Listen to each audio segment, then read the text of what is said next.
Hockey le magazine a le plaisir de lancer sa 10e saison en vous présentant une clinique assez spéciale. On est en Mauricie, du côté de la clinique Hémisphère, pour vous présenter le projet Hémisphère. À ma droite, j'ai le docteur Philippe Croisetière qui est avec nous, qui travaille en neuroperformance et qui travaille dans une foule de choses dans une clinique que je vais appeler un peu mystérieuse, qu'on va vous présenter au cours des prochaines minutes.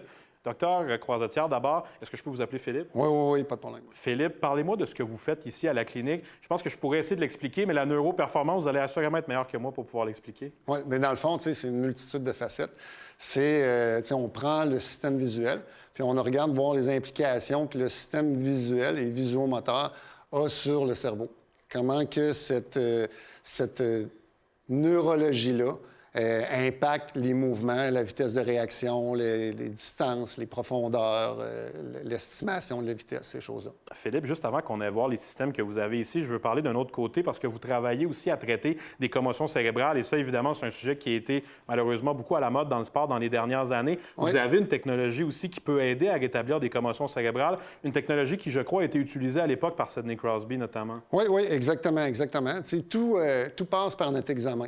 Fait que notre examen, comme je dis, on prend l'œil parce qu'au niveau du système oculomoteur, dépendant du mouvement que tu fais, que ce soit un mouvement de fixation, un mouvement de balayage oculaire, un mouvement saccadique ou un mouvement de divergence, où tes yeux forcent pour regarder un point qui s'en vient vers toi, on les analyse avec des caméras ultra rapides. On te met en réalité, un genre de réalité virtuelle, puis on filme tes yeux.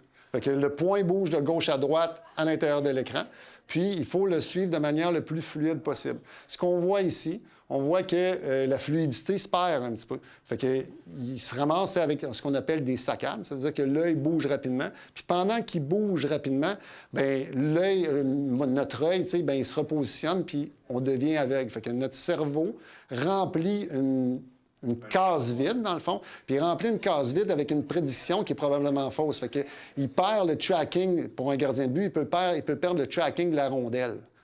Une fois que ça, c'est fait, on a d'autres tests aussi. On a le test ici en arrière sur Synaptech qui fait des tests perceptivo-cognitifs. Perceptivo-cognitif, ça veut juste dire que ça utilise tes sens, puis ça permet à ton cerveau d'essayer de trianguler ces différentes informations-là pour les recracher puis faire des tâches spécifiques.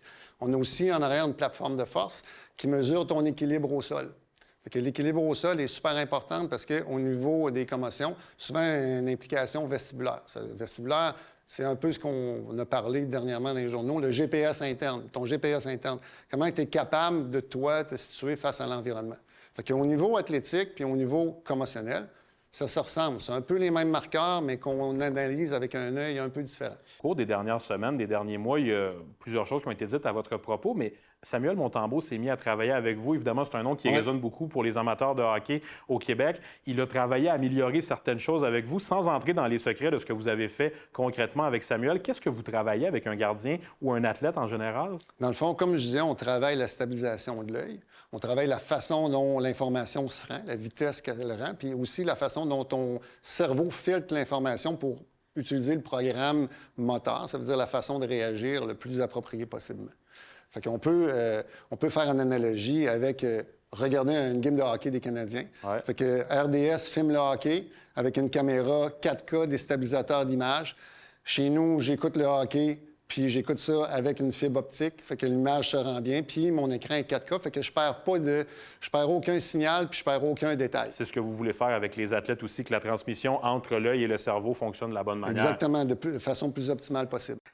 On se retrouve maintenant, Justin, devant le GiroStim. C'est toi qui vas nous montrer comment fonctionne cette machine-là. On a Marie-Élisabeth comme modèle. Puis maintenant que tu as pris les résultats tout à l'heure de l'œil, tu vas pouvoir travailler sur ce dossier-là maintenant. Exact. Parce que ce qu'il faut comprendre, c'est que l'œil n'opère pas seul. Il opère en fonction de comment on bouge dans l'espace ou comment on se sent dans l'espace. Donc, en fonction de l'évaluation, on sait les axes, les angles, les accélérations ou le mouvement oculaire que la personne peut avoir de la misère à faire. Donc, à partir de là, dans le GiroStim, puisqu'on peut programmer, que ce soit avec les cibles, que ce soit en demandant à la personne de fixer, que ce soit avec les yeux fermés, même dans certains cas pour la sensation de mouvement, on peut faire bouger la personne dans les axes spécifiques qu'on veut entraîner. C'est ce qu'on va voir à l'instant. Exact. Donc, dans le cas présent, ce qu'on va voir, c'est une personne qui va se mettre à osciller autant gauche et droite, mais avec des oscillations également vers l'avant. Okay, où est-ce qu'elle doit aller chercher les informations. De plus, les rotations n'ont pas les mêmes le même temps. Vous allez voir, elle arrête pour par la suite réaccélérer. Tous ces mouvements-là sont faits en fonction de l'évaluation initiale. Il n'y a rien qui est laissé au hasard dans le cas présent. Et c'est cette technologie-là qu'utilisent les gardiens de but parfois pour améliorer leur GPS interne, comme on en parlait tout à l'heure? Bien, c'est que si on prend quelqu'un qui est un gardien de but, c'est vital qu'en tout temps, il sache il est où ou elle est où dans l'espace. En tout temps, son environnement, il est où et elle est où dans l'espace, parce que c'est juste de cette manière-là qu'il est capable de prendre la meilleure décision.